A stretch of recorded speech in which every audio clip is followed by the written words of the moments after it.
Hello po sa inyong lahat mga ka-crypto. Ako po si Pinoy Crypto Trader at sa video na ito ay atin pong pag-uusapan ang tungkol sa balitang ito kay Ethereum kung saan si Peter Brandt, isa po siyang kilalang legendary na market analyst or market trader kung saan ay meron daw po siyang nakikita rito. Ayan, nakitang isang base po sa kanyang analysis na si Ethereum ay magkakaroon ng matinding pagbagsak. Isa po itong nakakabahala na price projection mula kay Ginoong Peter Brandt.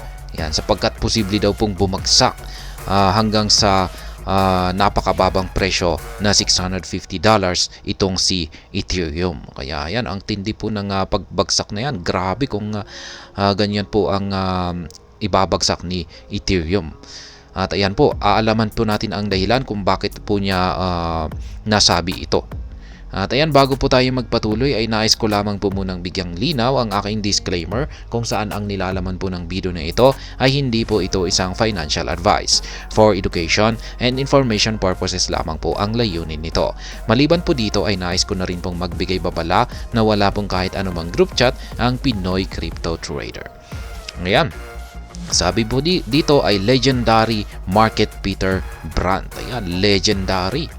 Ibig pong sabihin ay talagang napakatanyag po niya na bilang isang market analyst or market trader. Yan po si Ginoong Peter Brandt. Kaya ayan, nagbigay po siya ng has issued a very gloomy price target for Ethereum. Ayan, naglabas po daw po siya ng isang price prediction ay kung saan na isang price target at sinabi po rito na very gloomy. Ayan, parang nakakalungkot, sobrang nakakalungkot na price prediction dito.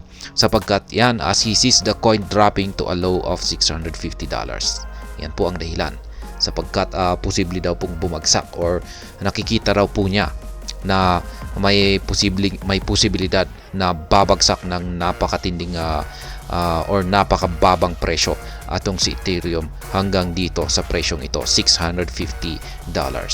The projection from Peter Brandt aligns with his known pessimism for Ethereum despite the digital currency currently ranked as the second largest in the industry after Bitcoin. Yan, totoo po yan.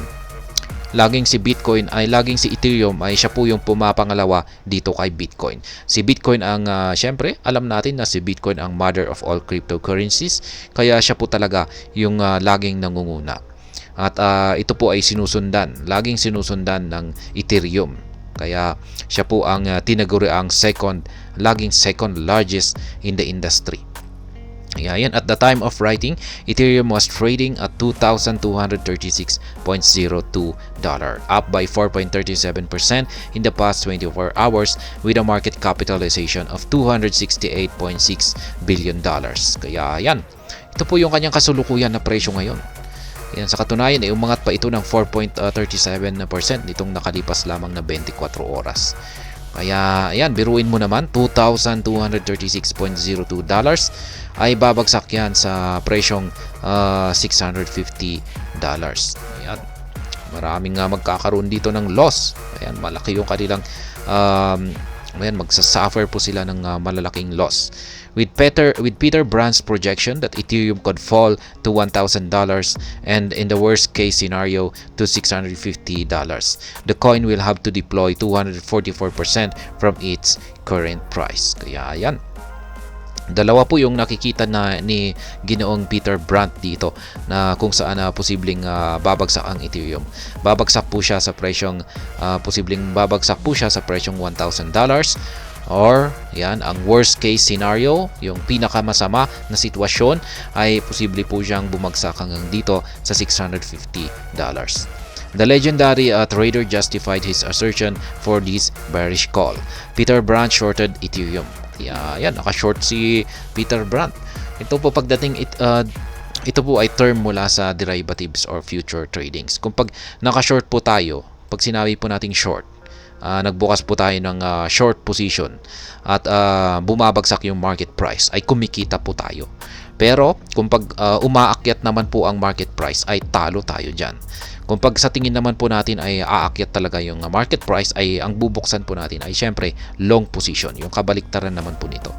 Ayan, at si Peter Brandt ay yan, naka-short daw po siya kay Ethereum kasi yung kanyang pananaw dito kay Ethereum ay yun nga, babagsak siya. Peter Brandt proclaimed that he shorted ETH on Friday to showcase confidence in his forecast. He believes that classical chart patterns tracking price actions are not infallible as they always fail to perform by the books. That being said, Brandt pointed to the chart in his post, said if the rising wedge in Ethereum aligns with the script, then there are chances the coin will fall to the level he forecasted. Kaya yan po, meron po siyang basihan dito sa kanyang chart. Ayan, ito po ay may kaugnayan sa isang rising wedge pattern at ito raw ay naka-align dito sa sitwasyon ni Ethereum ngayon. Kaya ito raw po yung nagbibigay ng possibility na babagsak po talaga ang Ethereum. Ayan, meron po siyang chart dito. Ayan yung kanyang chart dito. Ito po yung wedge pattern. Ayan, triangle.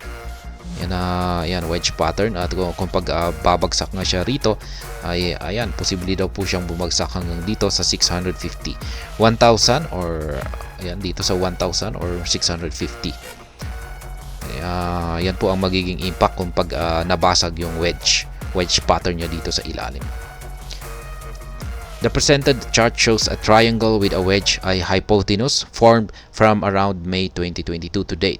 Ethereum has displayed two distinct high and low points within this period at $1,086.38 and $2,401.76 respectively. Interestingly, this low point has not been recorded in the past year, and the likelihood of a solo catastrophic fall between $1,000 is low, considering the current sentiment in the market today. Ayan, totoo po yan. Ngayon ay alam naman po natin kung i-consider po natin yung kalagayan ng crypto market ngayon ay maganda po yung maganda po ang performance ng crypto market ngayon. Kaya mukhang malabo po talaga na babagsak si Ethereum sa napakalaking magkakaroon ng napakalaking pagbagsak sa presyo. Yan, parang malabo po talaga kasi maganda po kasi talaga ang current market sentiment natin ngayon. Ethereum has thus far maintained a bullish outlook this year after printing an average growth rate of 87.01% in the year-to-date period. However, as prominent critic of Ethereum, Peter Brandt has refused to see this good side. Ayan. Isa po kasing critic itong si Peter Brandt, critic ng Ethereum. Kaya yan po yung kanyang mga prediction. Parang against po siya dito kay Ethereum. Kaya ganyan na lamang po siya kung maglabas ng kanyang mga technical analysis pagdating dito kay Ethereum. Ayan, siguro ay yan po talaga kasi critic nga siya ng Ethereum, kaya parang sinasadya niya lamang po siguro na maglabas ng mga predictions na ganito kay Ethereum. Ethereum's utility question.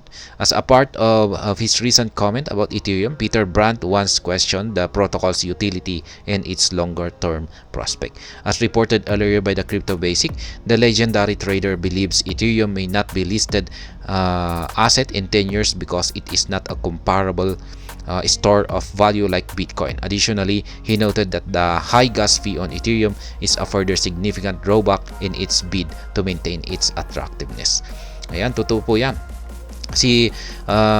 Itong si Ethereum ay talagang napakataas yung kanyang gas fee. At yan po talaga yung pinoproblema ng karamihan dito. Ayan, talagang pumapalo po ito ng napakataas na amount. Ayan, at kailangan mo talagang hintayin na bumagsak ito. At saka ayan, bumagsak sa yung mga minimum price po naman talaga ng or gas fee talaga ng Ethereum ay nasa mga $1 to $2 po. Ayan, pero mahal pa rin yan kumpara sa ibang mga network. Ayan, na talagang mura, may sense pa. Ayan, kaya ang mahal po talaga ng gas fee ni Ethereum. Kaya isa po ito sa kanyang mga disadvantages. At saka yan, sabi pa ni Peter Brandt dito ay hindi raw parang si Ethereum ay hindi po siya magandang store of value na katulad ni Bitcoin. Ayan, marami raw po siyang mga drawback. Ayan, pagdating pa lamang sa kanyang mga protocol, yung kanyang mga utilities ay questionable raw ayon kay Ginoong Peter Brandt. Ayan, pero sa akin naman ay posible po talaga na mangyari yung itong prediction dito ni Ginoong Peter Brandt. Ayan. Kasi mukhang nanganganib po itong si Ethereum ngayon. Mukhang parang yan nga, dati po kasi si SEC, ang tingin niya rito kay Ethereum ay parang pinapalampas niya itong si Ethereum. Yan, pinapalampas po niya noon. Dapat ay talagang si Ethereum sana yung kanyang hahabulin at hindi si XRP or si Ripple. Ayan, kaya parang pinalampas po niya itong si Ethereum. Tapos lumaktaw siya at yan, yung kanyang hinabol ay si Ripple or si XRP. Pero ngayon parang medyo bumabaliktad na raw itong si SEC, US SEC, at mukhang parang ang isusunod niyang pag-iinitan ay itong si Ethereum. Kaya kung pag nangyari po yan ay nako, delikado po itong si Ethereum. Mukhang talagang magkakaroon po ito ng isang matinding pagbagsak kapag ang US SEC ay sinubukang isunod itong si Ethereum. Kaya ayan, hanggang dito na lamang po tayo sa video na ito. Sana po ay inyong nagustuhan ang aking paliwanag dito. Kung inyo po itong nagustuhan ay pakiclick lamang po ang like button nito. Para naman po sa mga bago lamang dito, kayo po ay aking inaanyayahan para mag-subscribe. Pakiclick na rin po ang bell icon nito dahil ito po ang siyang magsisilbing notification nito sa mga bago kong videos na akin pong ina-upload sa aking YouTube channel na ito. Marami pong salamat sa panunood. Ingat po tayo lagi at God bless po sa ating lahat.